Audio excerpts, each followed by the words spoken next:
Hey guys, welcome to our new mini blog. তো সবাই কেমন আছো? আশা করছি সবাই ভালো আছো। আমাদেরকেও দেখে বুঝতে পারবে আমরা কেমন আছি, আর তার জন্য পুরো ভিডিওটা দেখতে হবে। আজকে ভিডিওটা দেখে তোমাদের খুবই ভালো লাগবে, খারাপ লাগবে না আশা করছি, কারণ আজকে আমাদের বাড়ি দুজন আসছে। কে কে আসছে তার জন্য তোমরা পুরো ভিডিও দেখতে থাকো, বুঝতে পেরে যাবে কে কে আসছে আর এত অ্যারেঞ্জমেন্ট কেন হচ্ছে। তো আমাদের বাড়ি আসছিল, আমি বলেই দিচ্ছি, জয়ের বন্ধু আর বন্ধুর বউ আসছিল। তো এটা ছিল আমাদের সকালের টিফিন, লুচি আর ডাল তরকারি, যেটা বলে যে ছোলার ডাল নাকি মিষ্টি ডাল, ওটাই ছিল। আর মা যেহেতু অসুস্থ, সব কাজের দায়িত্ব আমার পড়েছে। আমি সব ঘর গুছাচ্ছিলাম, দুটো ঘরের বেড কভার চেঞ্জ করলাম পরিষ্কার করার জন্য। তার মধ্যে ওরা চলে এসছে, কাজ করতে করতে ওরাও চলে এসছে। ওরা সল্টলেকে থাকে, ওখান থেকে আসতে আমাদের বাড়ি বেশিক্ষণ লাগে না। তো ওরা চলে এসছে, আসার পরে আমরা বলছি ঘরের ভেতরে এসব, প্রচুর গরম পড়েছিল ওই দিন।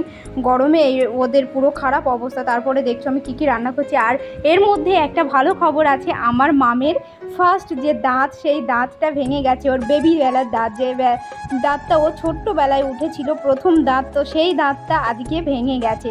তো খুবই মজা করছিল ও মজা করছে আর বলছে এই যে আমার দাঁত ভেঙে গেছে, এবার তো পরি আমাকে গিফট দেবে। তো পরি মানে আমাকেই গিফট দিতে হবে, রাত্রে বালিশের নিচে রাখবে, ওটাকে আমার গিফট দিতে হবে।